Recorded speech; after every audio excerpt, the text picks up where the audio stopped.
الله أكبر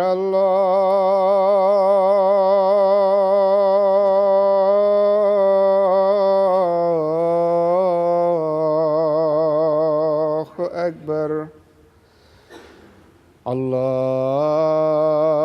الله أكبر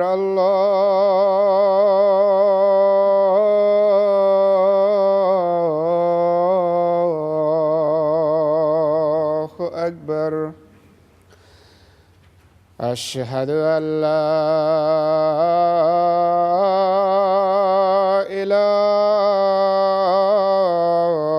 إله إلا الله أشهد أن لا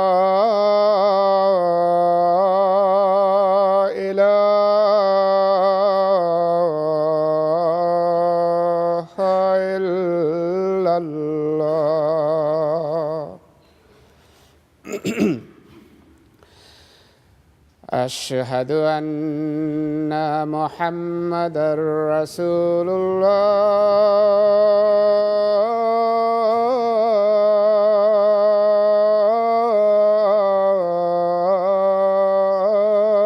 الله أشهد أن محمدًا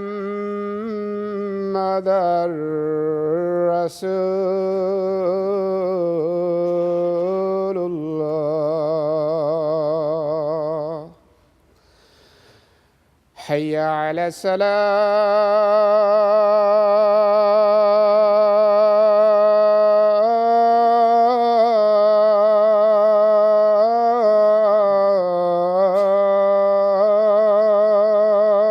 الصلاة حي على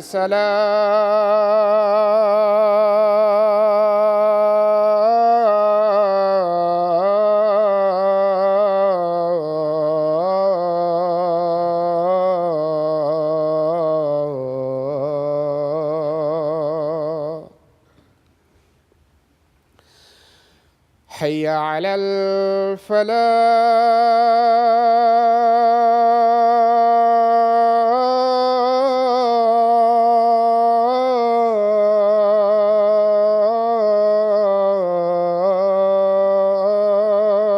الفلاح حي على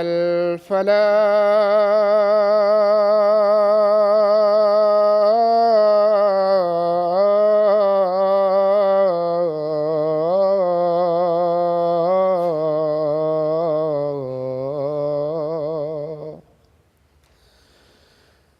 الله أكبر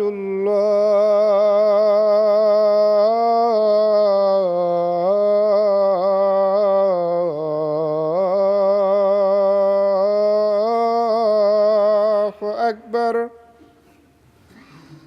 لا إله إلا الله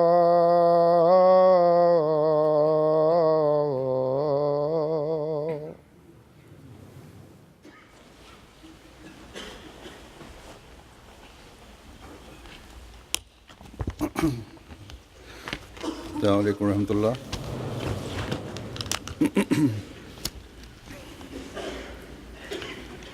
أشهد أن لا إله إلا الله وحده لا شريك له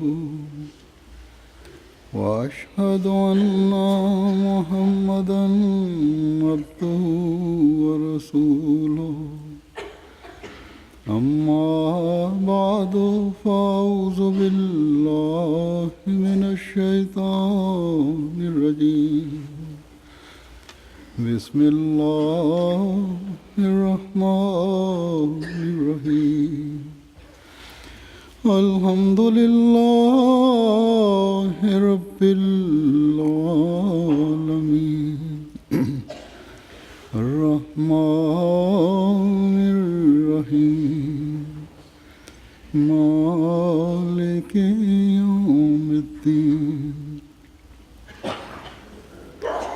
إياك نعبد وإياك نستعين اهدنا الصراط المستقيم صراط الذين أنعمت عليهم غير المغضوب عليهم ولا الضالين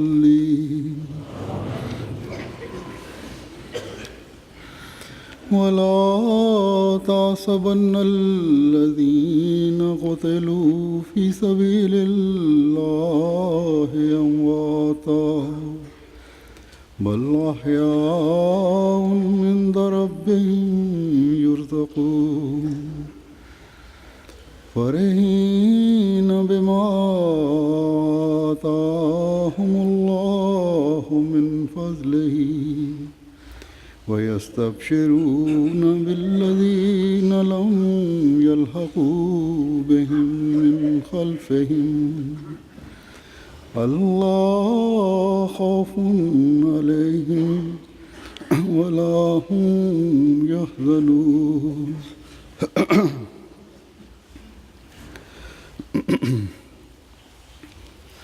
يستبشرون بنعمة من الله وفضل وأن الله لا يضيع أجر المؤمنين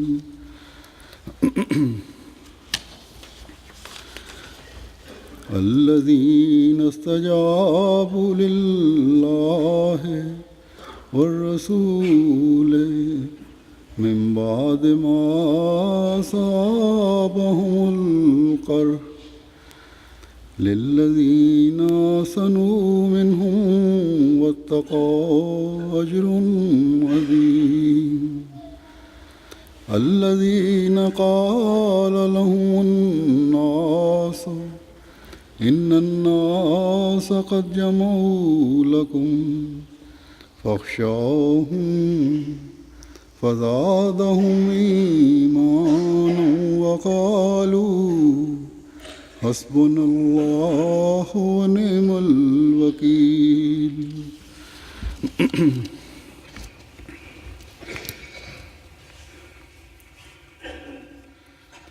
इन आयात का तर्जुमा है Masroor says the translation of these verses of the Holy Quran is, think not of those who have been slain in the cause of Allah as dead.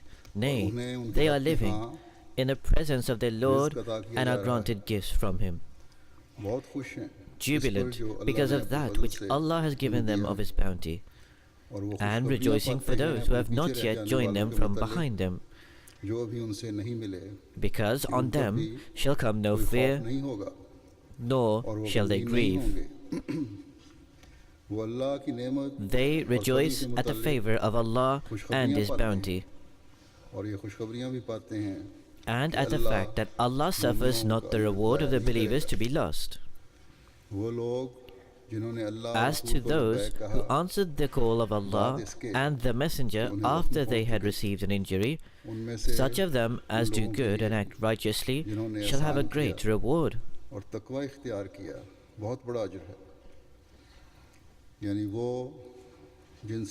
Those to whom men said, people have mustered against you, therefore fear them. But this only increased their faith. And they said, sufficient for us is Allah, and an excellent guardian is He.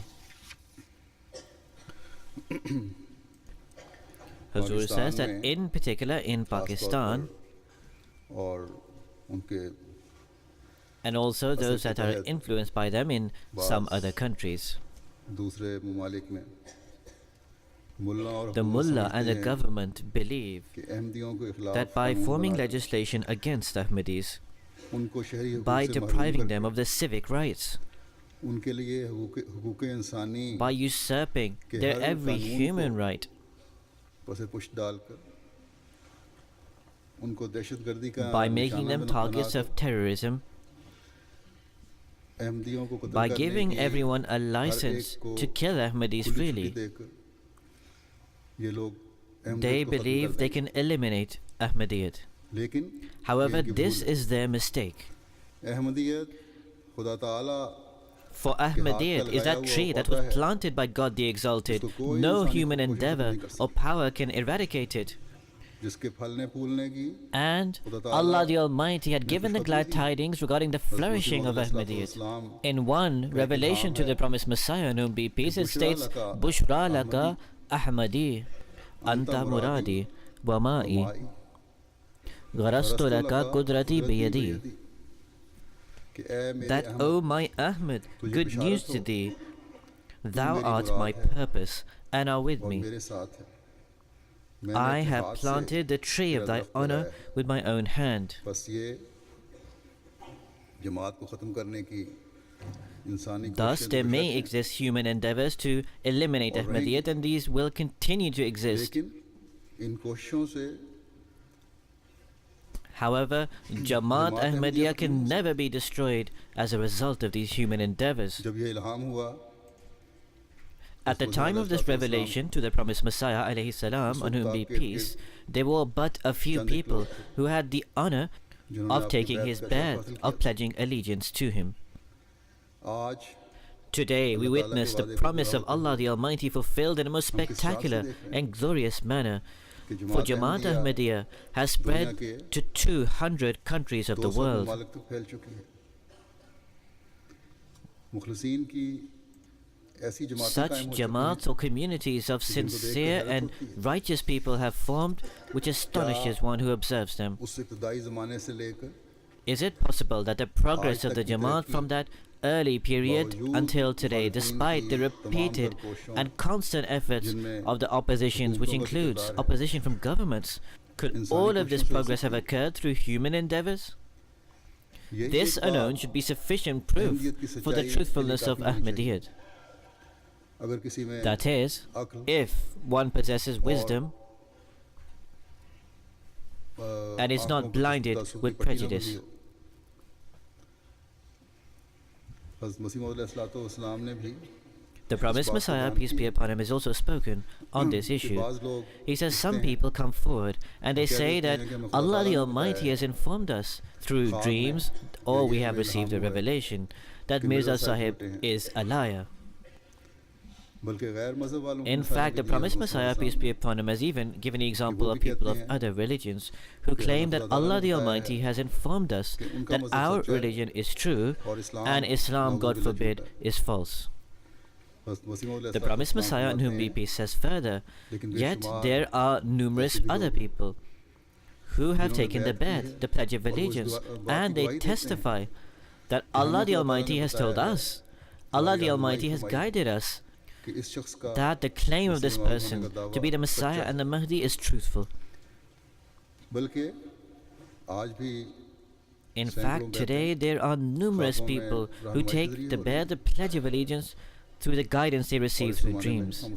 We bear witness to this ourselves. I have related countless accounts in this regard. There may be many people sitting before me right here who Allah the Almighty has guided through dreams. The promised Messiah, peace be upon him, has elucidated that there cannot be numerous gods who tell one person one thing and another person something completely different, or that he is guiding people in contradictory ways. There is a measure and a standard for this. If somebody desires to test this, he should do so using this one standard alone. And the promised Messiah says, I will explain what this standard and measure is. That look and observe what the act of Allah the Almighty is. Rasul says that one person sees a dream, another person says he sees a dream, but look at how Allah acts. So the promised Messiah says, when you reflect on this, then the progress of the Jamaat clearly demonstrates that the practical testimony of Allah the Almighty is with the Jamaat. Today, the unity of Jamaat Ahmadiyya as one at the hand of Khilafat is an immense practical testimony of Allah the Supreme. Completely selflessly sacrificing their life, time and wealth, which even outsiders acknowledge and admit, is all of this not the practical testimony of Allah the Almighty for them? Who strengthened the hearts and united them in one place as one.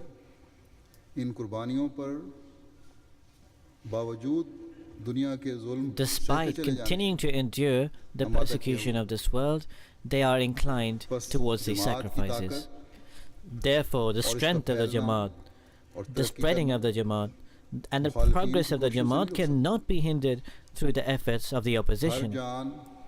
Every life that is given for the sake of Ahmadiyya, for the sake of Kalama Tayyibah, La ilaha illallah Muhammad Rasulullah, for the sake of ardent love for the Holy Prophet Sallallahu Alaihi Wasallam, and for the sake of becoming God and God's servant alone. Every such life loudly proclaims and pronounces that your schemes, your endeavors, and your cruelties and oppression cannot prove to be obstacles for the progress of Jamaat Ahmadiyya. In the history of Jamaat Ahmadiyya, from the martyrdoms of Maulvi Abdur Rahman Khan Sahib Shaheed and Sahibzada Abdul Latif Sahib Shaheed, it started the beginnings of offering sacrifice of life. The promised Messiah, peace be upon him, said regarding the martyrdom of Sahibzada Sahib, the late martyr has given my Jamaat or my community. The late Shaheed or martyr has given my community an example or a model with his death, and in fact, my Jamaat was in need of a great example or model.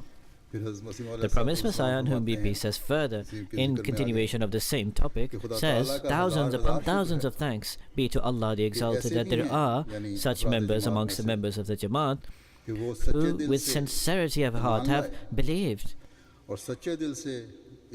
and have adopted this manner truthfully and are ready to bear every pain in this cause.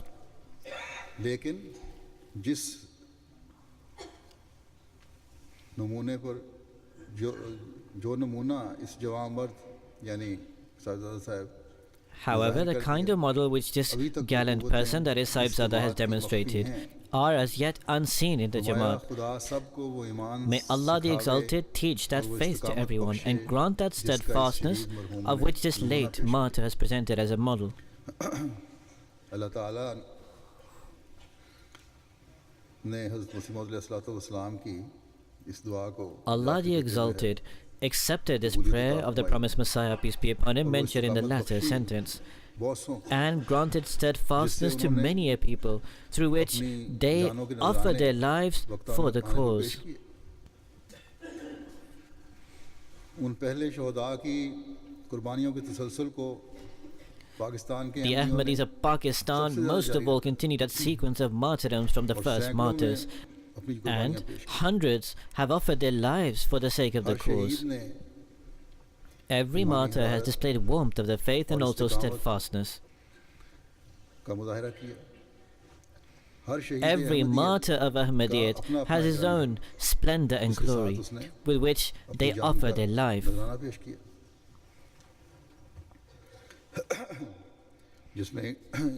These include the martyrs of Indonesia, the martyrs of India, and the martyrs of other countries also. However, some become prominent.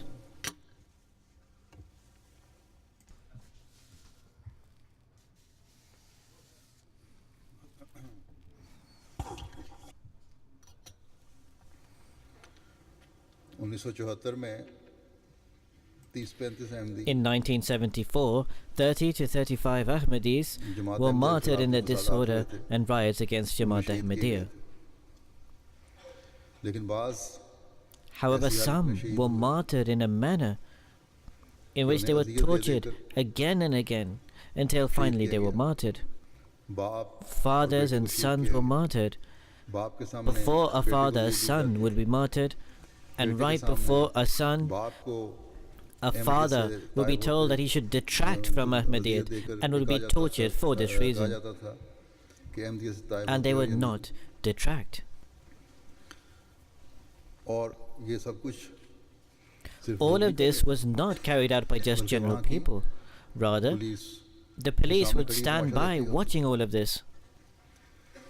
Indonesia में In सरेआम police की Indonesia, in the निगरानी में public presence of the police, दहशतगर्दी का Ahmadis were निशाना made बनाकर the targets of terrorism police under the observance of the police and also परिंदों की government निगरानी में officials. Ahmadis अज़ियत were दे देकर tortured again and अहमदियों को again शहीद किया and गया। martyred. लेकिन ईमान की हिफाजत However, करने those who वालों safeguarded their faith, और इस्तिकामत के those who were पुख्तों the ने embodiment of अपने जिस्म steadfastness, के accepted the wounds on रुएं पर every part and जख्म खा every लिए, inch of their एक-एक body. इंच पर जख्म खा लिए, लेकिन Yet they ईमान को did ज़ाया not नहीं होने दिया। let their faith go to waste.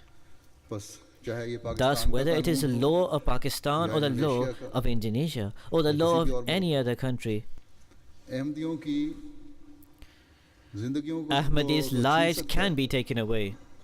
लेकिन However, उनकी their वफाओं को नहीं छीन loyalty and fidelity cannot be सकता। snatched सुना from है them.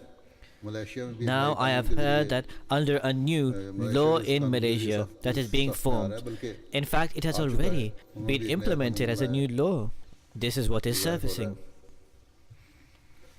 ये भी आजमा के देख लें। They too can try this ये law याद out. रखें However, they should be mindful कि जब that when Allah the खुदा की दीन Almighty's अपना काम शुरू decree करेगी, sets into motion, then तो हिसाब it will be चुकाना मुश्किल हो difficult to जाएगा। square the account. फिर कोई And at Mulla such a time, no और mullah कोई कानून and no law will come forward इनको to save बचाने के them. लिए आगे नहीं बढ़ेगा, बल्कि ये नाम नेहाद उलमा Rather, these so-called ulama or Muslim clerics who are trying their utmost to bring into disrepute and to defame the name of the mercy of all of mankind, the Holy Prophet sallallahu alaihi wasallam, they will first and foremost be placed in the enclosure of the criminals, whereas the faith, patience and steadfastness of the Ahmadis will shine with glory and splendor. बस Therefore, अहमदियों को Ahmadis are not worried about this point because they are aware that ultimately they will gain triumph and victory. कुर्बानियां तो कौमें देती People हैं, do offer sacrifices and they are offering these sacrifices. लेकिन इन However, कुर्बानियों the का objective मकसद of their sacrifices is to attain the pleasure of God the Exalted.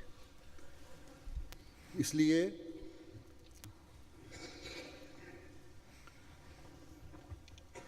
ये जो कुर्बानियां The हम भी दे रहे हैं, sacrifices being given by Ahmadis that they have given in the past, they are giving now and will continue to give for times to come. These are not without purpose and these are not ordinary sacrifices. जैसा कि मैंने कहा, As I stated, this persecution and this brutality is most of all meted out in Pakistan against Ahmadis. हुकूमत के अरबाब हलवक चाहे Government officials can continue to say what they want. कारिंदे अपने However, it is under the government officials that terrorism and brutality against Ahmadis continues even today. The दहशतगर्दी terrorism and savagery against Ahmadis is making them a target of brutality even today.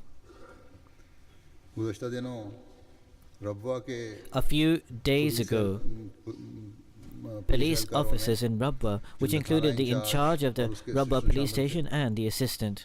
और एक And according to a report, even higher officials and these officers were involved, who all imprisoned an extremely sincere and dedicated Ahmadi for around 1 month without registering any case against him. और फिर किसी नामालूम They took जगह him to an जाकर unknown location and for approximately 8 to 10 days inflicted him with incredibly severe torture. As a result of this sincere and devout Ahmadi, whose name was Abdul Quddus, displaying great steadfastness and endurance, bearing phenomenal levels of torture, returned to his Lord. Inna lillahi wa inna ilayhi raji'un. Surely to Allah we belong and to Him we shall return. He obtained the rank of martyrdom. इस वाक़या की तफसील The detail of this incident is as follows: that in the area of Nusratabad in Rabwa, a resident, Ahmad Yusuf, who was a seller of stamp paper, जो अदालत के बाहर stamp paper बेचने वाले थे, उनका कोई He was murdered on 4th or 5th October in the middle of the night. On the instigation of the murdered son, for a number of months, the police arrested different people at various occasions on the suspicion of murder. Ultimately, all of these suspected people who were arrested were released without charge. In this connection, the claimant, that is the son of the murdered, suggested the name of Master Abdul Qudus Shaheed as a suspect. Subsequently, the police also summoned him or arrested him and took him to the police station. Master Abdul Qudus was the Sadr Jamaat or the president of the Nusratabad Jamaat in Rabwa. As I mentioned, he was the president of the local Jamaat. Thus, he was implicated in this case without any reason or proof. The claimant also submitted a written request to the DPO, and thus a formal request had been presented. On 10th February, during the Maghrib prayer, the police came to the mosque and arrested Master Abdul Qudus. Although they arrested Master Abdul Qudus, however, they did not register the formal documents and paperwork that is normally associated with this. When the police were contacted, they would repeatedly state that we are aware that Master Abdul Qudus Sahib is innocent. All the high-ranking officials made the same statement, that the matter would be cleared quickly, we are obligated for certain reasons, and this and that, and this is why we had to take him away. During this time on 17th March, Master Abdul Qudus Sahib was transferred by the police from the Rabwa police station to an unknown location. Master Abdul Qudus Sahib was completely unaware of where he had been taken. Approximately 10 days after he had been taken away on 26 March, the police brought him back to the Rabwa police station, and they found one of the friends of Master Sahib and said, come and collect your friend. His friend then went to the station and Master Sahib said, take me away from here. Upon this, the police made that friend sign a blank paper that he had taken away Master Sahib, and thus Master Sahib was handed over to the friend. Because Master Abdul Qudus Sahib was not in good health, his friend immediately took him away to the hospital.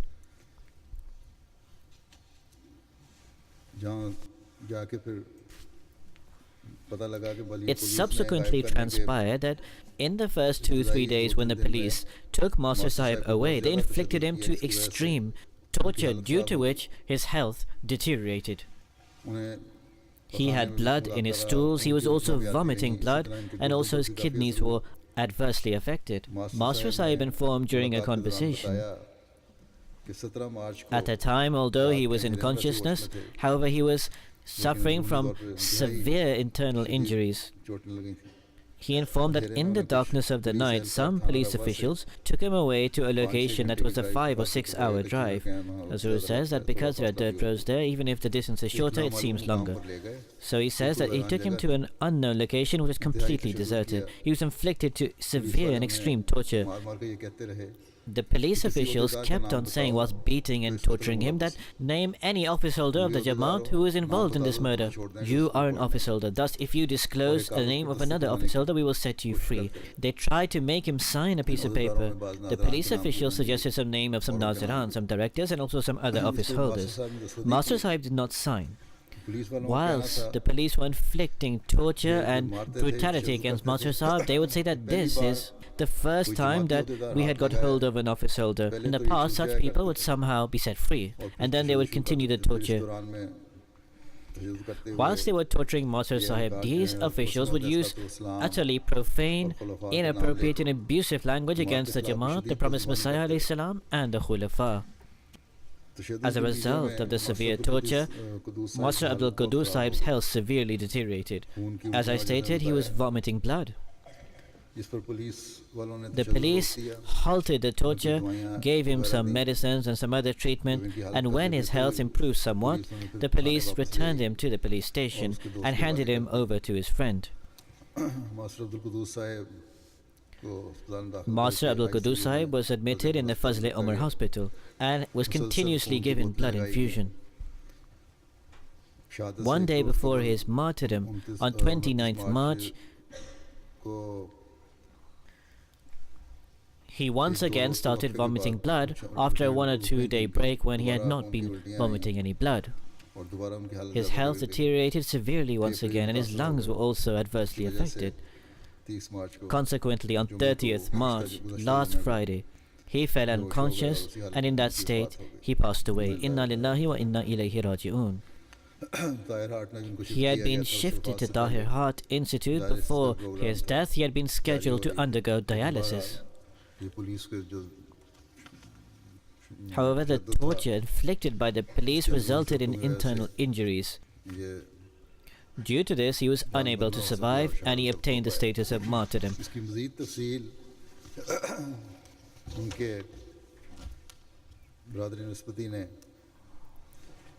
Further details of this have been written by his brother-in-law. He would stay with him in hospital, and this is what Qudus Sahib told him, that on 17th March he was taken to a place called Jangar Garodara, which is a place near Rabwa, past Jinyot, where he was tortured in a most inhumane, brutal and savage manner.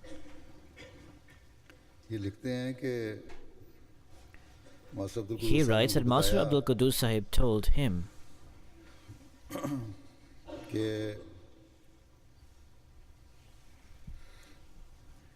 and he adds that everything I am relating with confidence what he has informed me of. He says, on foot with Amjad Baja Sahib, we left the police station, and on the way we took him to the hospital. At the hospital, he informed them that I have been inflicted with severe torture. So much aggression was meted out against me that it was terrifying. He also informed them that the in charge of the police station and the investigative officer were involved in the torture. From Rabwa, they took him by road to Pindi Bhatia, and from Hadhrat Sheikh, they took him further on. There was some route through the river that they utilized. As I stated, they took him to Jangar Golotara.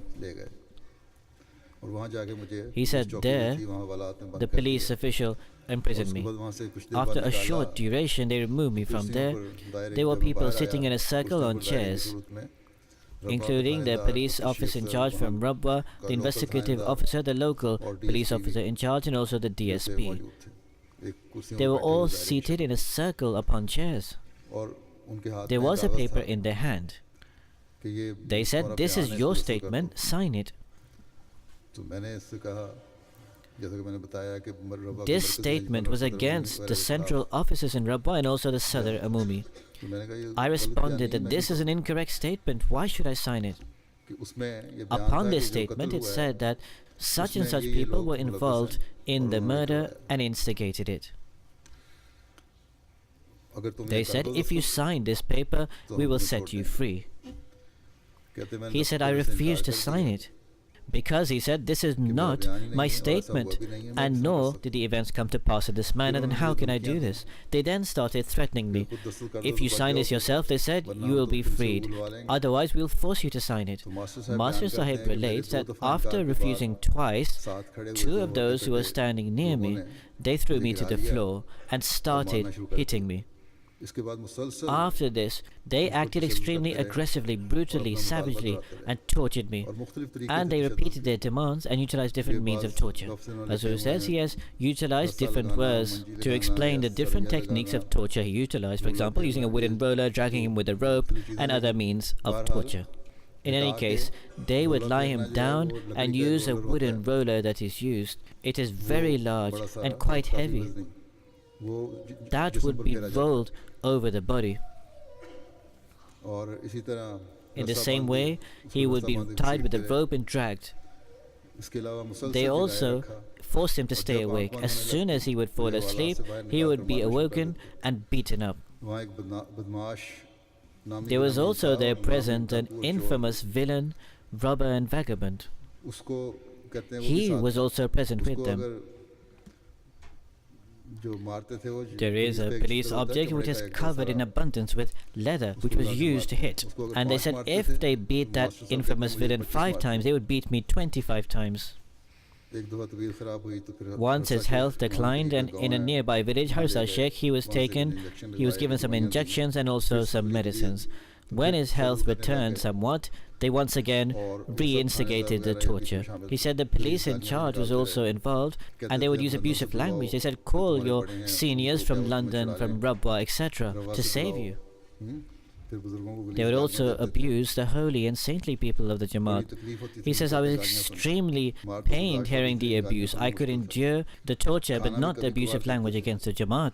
They would not give me food regularly. He said, I had never seen or heard of such torture ever before. I did not have enough strength to endure the torture. I would pray to Allah the Almighty that give me the strength to bear this brutality, and Allah the Almighty, through His grace, gave me the ability to bear the cruel treatment and torture. Hazur says that the Sadr Amumi wrote to me that I said to Master Qudus that they tortured you so much, they must have incited you to write something. He says that Qudus Sahib responded to him emotionally, that they could not make me even write a dot. Thus, this is a tale of one who kept his faith alive and stayed completely firm on the truth. This personification and embodiment of resolve and courage gave up his life, but he did not give a false statement. Allah the Almighty has declared falsehood tantamount to shirk, that is, setting up partners with God. So while this great martyr gave us other lessons, he also gave us one lesson, which is the purpose for the establishment of the Ahmadiyya community, that do not even care for your life in the establishment of Tawheed, the oneness of Allah, because falsehood is equal to shirk, setting up partners with God, and we can never carry out shirk. The martyr fulfilled his pledge of allegiance in a most spectacular and excellent manner. If he had succumbed to the torture and given a statement as was desired by the police, then it could have had extremely dangerous implications and consequences for the Jamaat as a whole. Just as in the past, an extremist organization tried to utilize Ghulam Qadir Shaheed as a means. However, here, it is the police that tried to use Qudus Sahib as a means. It is not unlikely that as the senior police officers in the area are expressing their innocence in this matter, that they were possibly bypassed, and through the junior officers, instructions were received from governmental level. Often high officials give direct orders in this way. If during the era of General Zia-ul-Haq, he could directly call a local police station in charge, then it can also occur in the same way today. For the provincial government are against us. Now, when a legal process against the perpetrators is being carried out, there is pressure being placed for reconciliation to be adopted. Although in Pakistan, it is the criminals who are in authority. And there is no apparent hope for justice. However, the Jamaat is trying to take action using all possible means within the confines of the law and will continue to do so. Nonetheless, if Qudus Sahib had signed any papers or made any confession in accordance with the desires of the officials, it could have had extremely serious consequences and implications. If there had been a false statement of murder, as I stated, that they desired to arrest central office holders, there could have been restrictions on the central offices. There could have been attempts to bring the claim of the Jamaat to be peaceful into disrepute. There are also many other implications which could have been brought about that would have caused harm to the Jamaat, not only on a national level but also on an international scale. In any case, they tried to concoct some schemes, but Allah the Exalted, through such a sincere person who was extremely gentle of heart in his ordinary life, who had no idea or could never even imagine such torture or brutality, through him Allah shattered their ploys. He stood before their schemes and their falsehood like a resolute and unmovable rock, and did not allow the Jamaat to be harmed. Thus, O Quddus, we pay tribute to you, for you accepted to endure extreme torture, but you did not let the honor of the Jamaat be slighted. By giving your life, you saved the Jamaat from a great tribulation and disorder. Thus, Master Abdul Quddus is no ordinary martyr, but rather even amongst the martyrs, he possesses a high rank. One day, we all have to leave this temporary world. However, fortunate is Master Abdul Quddus Sahib, who has been declared to be living by Allah the Almighty. He has become the recipient of such provisions which is far more excellent and superior than worldly provisions.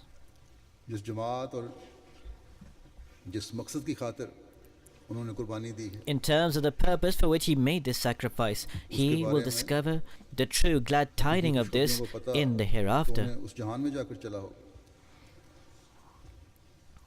The lesson that the martyr has left behind for us should always be remembered, that Hasbunallahu wa ni'mal wakeel.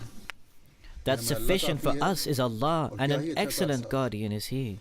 Thus, whatever circumstances come to pass, never leave the mantle of God the Exalted. This is the lesson that He left behind for us.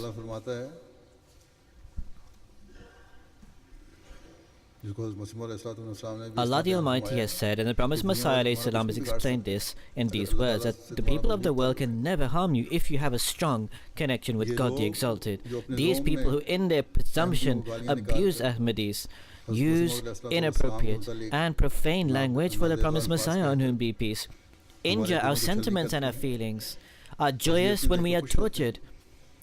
Inshallah, a day is soon to come when God will account for each and every single one of them.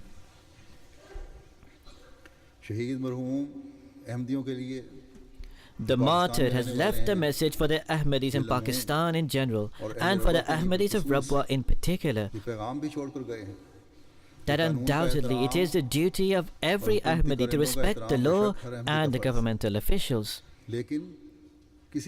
However, there is no need to be afraid of any person, however high-ranked an official or police officer he may be.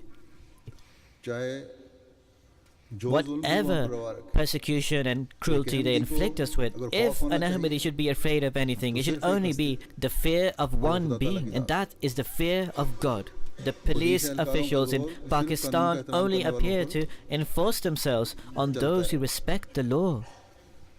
In front of terrorists, in front of the mullah,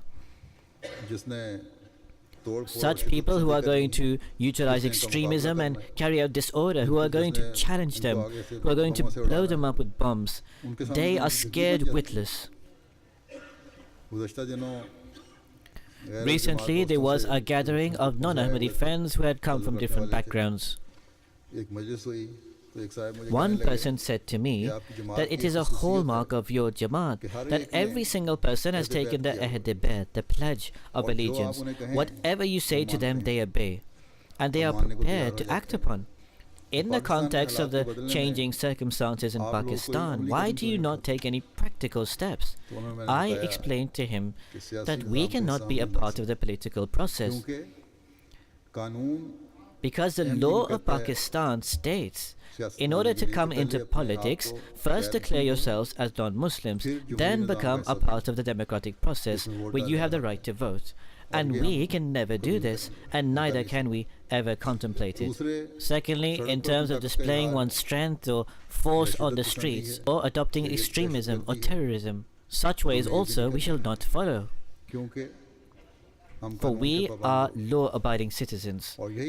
And this is what we have learned by following the Hadi, the guide of this age. This is the correct Islamic teachings. We can never distance ourselves from this.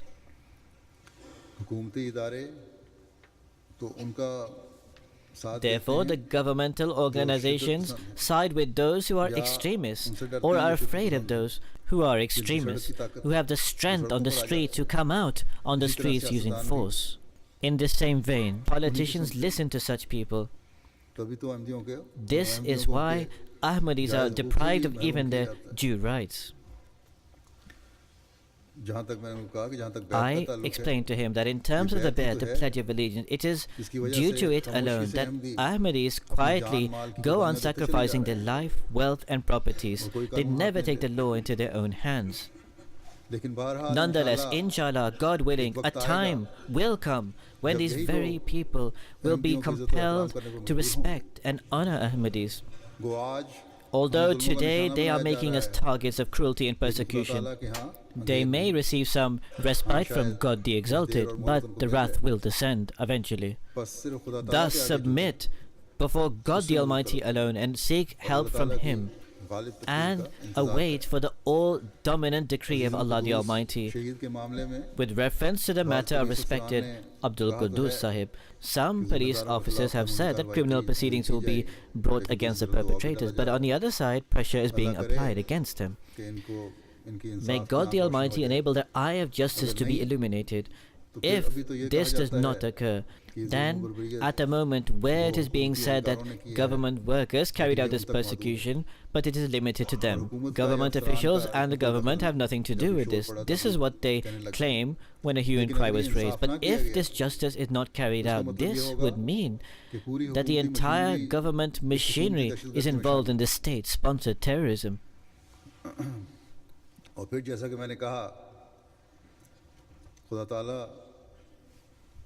As I stated, they may receive some time and respite, but Allah the Almighty will eventually grab them. And most certainly, these people will reach their ignoble and terrifying end.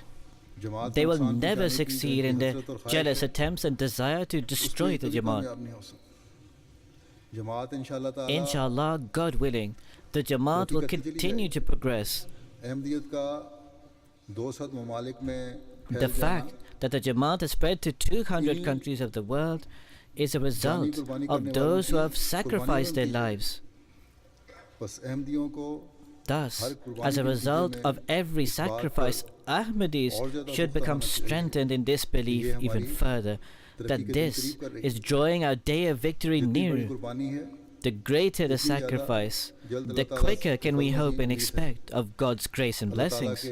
We should always remember this promise of Allah the Almighty in the Holy Quran, in which He says, وَلَا تَهِنُوا وَلَا تَحْزَنُوا وَأَنْتُمُ الْأَعْلَوْنَ إِن كُنتُم مُؤْمِنِينَ. Slacken not, nor grieve, and you shall certainly have the upper hand if you are believers. So thus it is our obligation and duty to safeguard our faith. Therefore, every martyrdom, every sacrifice should become a source of our strengthening our faith. Then observe and witness how the blessings of Allah the Almighty shower upon us. Continue to endeavor utilizing resolve, courage, patience and prayer. Sometimes people write to me that we should do something apart from just praying and displaying patience. I have said this before, I have repeatedly stated this, I have always mentioned this, that our weapons are prayer and patience alone. If every Ahmadi utilizes these weapons properly, then observe how rapidly the blessings and grace of Allah the Almighty descend upon us. Even now, Allah the Almighty reaps us with fruits which are far greater than the prayers and efforts that we make.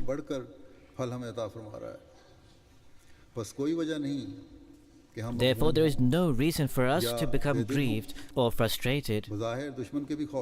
Although the opposition have terrifying schemes, but Allah the Almighty states, وَلَا تَحْسَنُوا, do not grieve.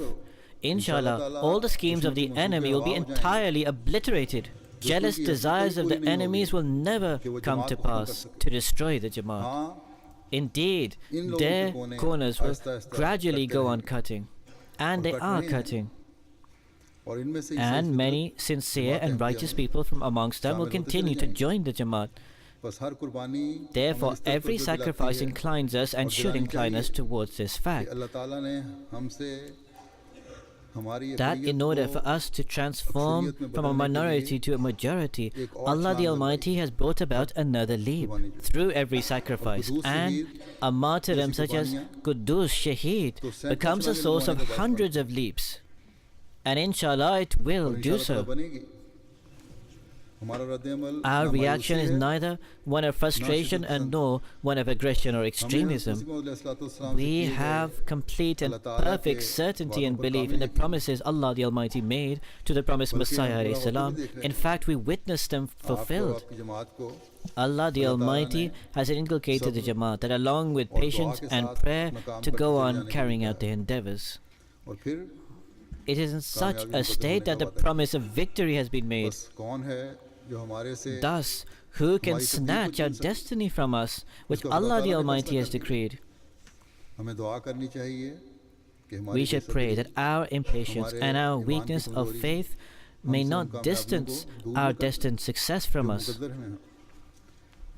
It should also be remembered that Jamaat Ahmadiyya has also played a role in the creation of Pakistan, in its development and also in its progress, and has given sacrifices in its way.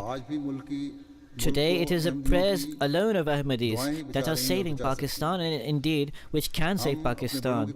We will not allow our distress, our sufferings, our tribulations and our martyrdoms, let those sacrifices of our elders and holy people of the country go to waste. Thus, there is only one remedy to eliminate this cruelty. There is only one means of saving this country, that more than before submit to God Almighty and beg for His grace and blessings. If, along with being victimized, we engage in taqwa, patience, steadfastness, prayer and istighfar more than before, then inshallah, God willing, we will quickly experience scenes of victory and triumph. May Allah the Almighty make it so, and may we soon see cruelty in every form come to an end quickly in Pakistan and in other Muslim countries. The promised Messiah, on whom be peace, has stated that the appointed ones and the Jamaat of the appointed ones have to face earthquakes and calamities, and they have a fear of destruction, and they have to face many sorts of threats. This indeed is the meaning of kuzibu, but there is a benefit of such incidents, but it becomes a trial between the weak and the strong, because the weak only step forward in affluence when tribulations occur, they disperse. This is the way of Allah with me, that until a tribulation occurs, a sign will not appear. This is how Allah the Almighty displays His immense love, that He puts them through tribulation. As He says, وَبَشِّرِ الصَّابِرِينَ الَّذِينَ إِذَا أَصَابَتْهُمْ مُصِيبَةٌ قَالُوا إِنَّا لِلَّهِ وَإِنَّا إِلَيْهِ رَاجِعُونَ. That in every tribulation and difficulty they are only inclined towards Allah the Almighty. Only those people receive the blessings of Allah the Almighty who adopt steadfastness. Days of happiness seem extremely attractive, but they do not produce any results. Continuing to lead a materialistic and luxurious life, your relationship with God is ultimately broken. The love of Allah is displayed by putting you through tribulations, and this way He displays His greatness to people. For example, if Khosrows did not decree for the Holy Prophet ﷺ to be arrested, then how would the miracle that he would be killed on the same night come to pass?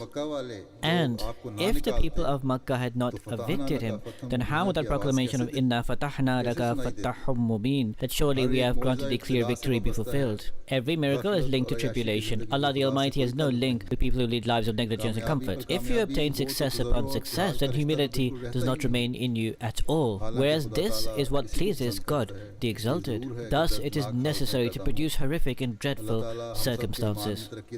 Hazur says, may Allah the Almighty go on strengthening our faith and continue bestowing this upon us, and may He quickly display to us scenes of triumph and victory and accept our sacrifice. May Allah the Almighty always continue to elevate the rank of the martyr as well. After the Friday prayers, inshallah, I will also lead the funeral prayer and abstention of him.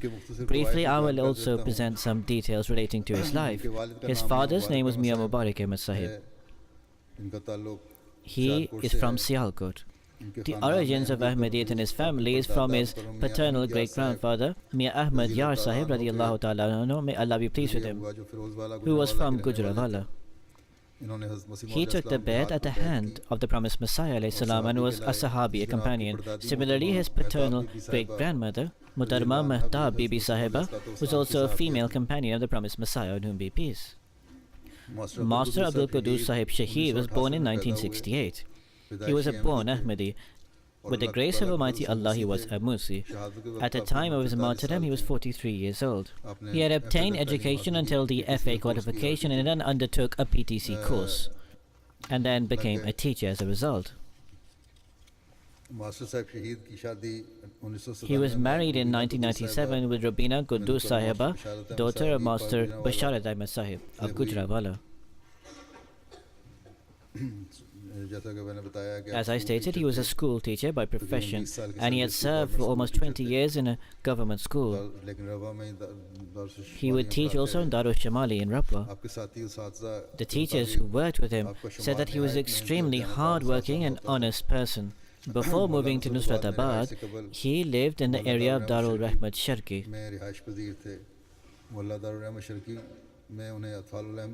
In the era of Atfal al-Ahmadiyya, he also had the opportunity to give great service to the Jamaat. Since he was in the 5th class, he was serving the Jamaat in some capacity. He served as Muntazim Atfal and then also as Zaim Halqa for almost 10 years in Khudam al-Ahmadiyya. In 1994, he moved to Nusratabad and he immediately started working in some Jamaat capacity. He was Zaim Halqa in Nusratabad, and under the Majlis Said, he was in charge of the rowing. He also was a very good swimmer and rower. 2.5 years previously, he was elected as the Sadr Majlis, the president of the local area, and he carried this work out excellently. According to the local people, the martyr was extremely kind and considerate and was someone with great endurance and tolerance. If anybody spoke to him in harsh words, then he would always laugh the matter off. Office holders should always remember this. This is the mannerism every office holder should adopt. In the department of Hifazat in the Markaz, he carried out services for a great period of time. From 2002 until his martyrdom, he was in charge of one section. He was extremely compassionate and kind to all workers. If the workers worked late, he would himself personally arrange for their tea and refreshments, etc. Khudam were extremely happy with him. The martyr was very friendly, very kind, and also humorous. He had a craze for serving humanity.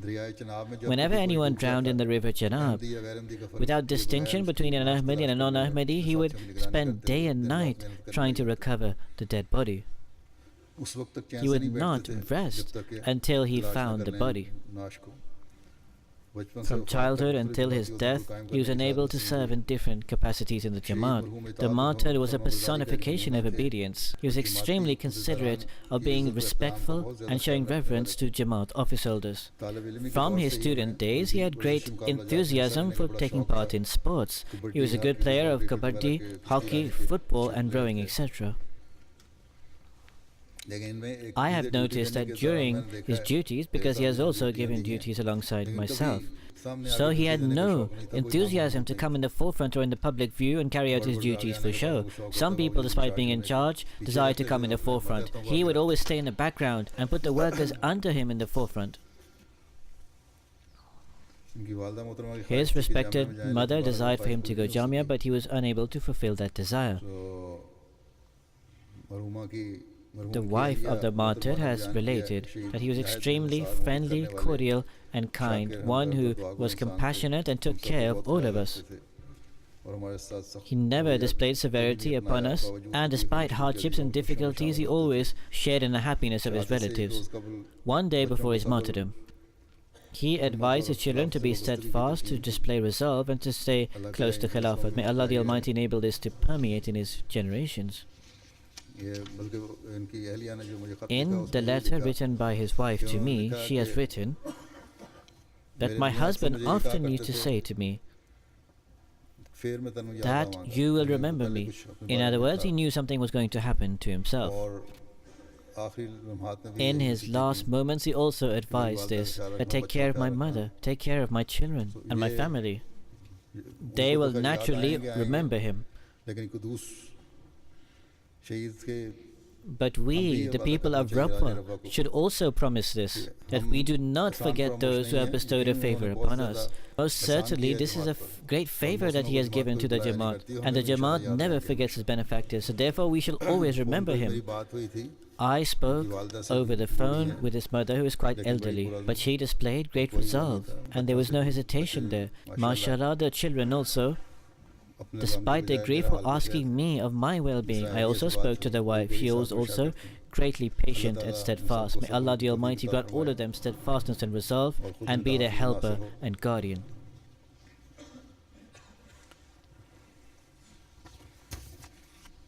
The parents he leaves behind are elderly.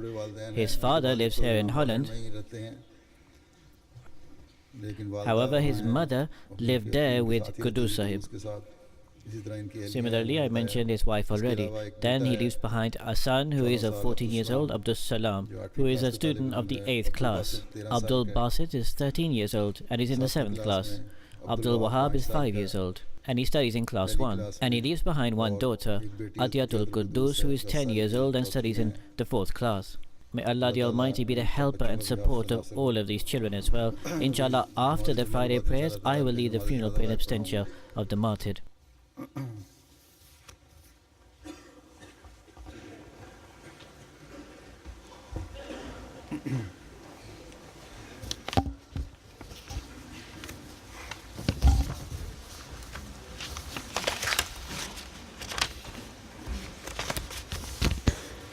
الحمد لله نحمده ونستعينه ونستغفره ونؤمن به ونتوكل عليه ونعوذ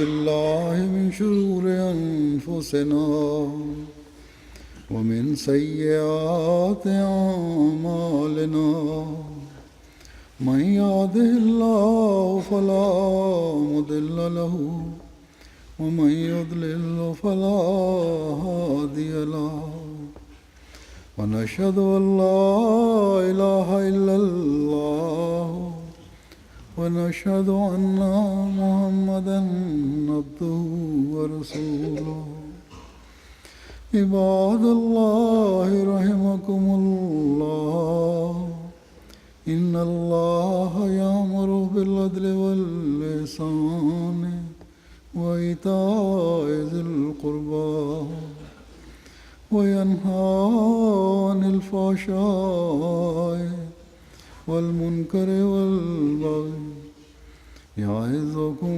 لعلكم تذكرون اذكروا الله يذكركم وادعوه يستجب لكم ولذكر الله أكبر.